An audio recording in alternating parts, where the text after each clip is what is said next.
আসসালামু আলাইকুম ওয়া রাহমাতুল্লাহি ওয়া বারাকাতুহু ইন্নাল হামদালিল্লাহ ওয়াসসালাতু ওয়াসসালামু আলা রাসূলিল্লাহি ওয়া বা'দ। আজকে আমরা আলোচনা করব দাঁতের ব্যথা নিরাময়ের দোয়া। কোরআনের কিছু আয়াত রয়েছে।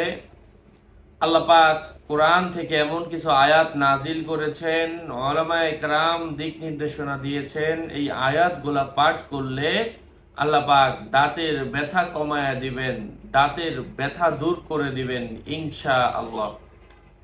তরিকাগুলা কি কি, নিয়মগুলা কি কি, সেটাই আজকে আমি আপনাদের সাথে শেয়ার করব ইনশাআল্লাহ। আলোচনা বুঝতে সাথেই থাকবেন।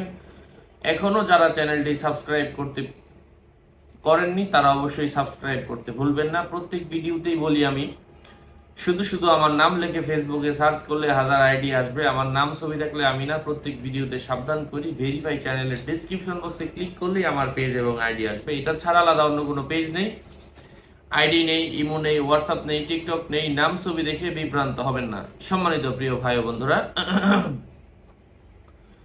দাঁতের ব্যথা কমানোর জন্য কোনো ভাই অথবা বোন যদি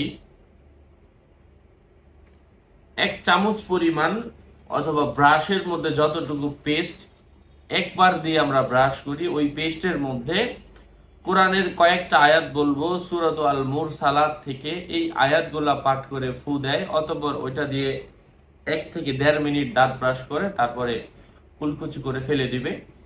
ইনশাআল্লাহ আল্লাহ পাকের অশেষ রহমে দাঁতের ব্যথা দূর হয়ে যাবে ইনশাআল্লাহ। এটা হচ্ছে পেস্টের মধ্যে আয়াতটা। অনেক সময় আছে পেস্ট দিয়ে দাঁত মাজার পরেও কাজ হচ্ছে না, তো এটা হচ্ছে পেস্টের মধ্যে এই আয়াতগুলা পরে ফু দিয়ে তারপরে কুলকুচি করেন। সেই আয়াতটা হচ্ছে আউযু বিল্লাহি মিনাশ শাইতানির রাজিম। যে কোনো পেস্টের মধ্যেই হতে পারে।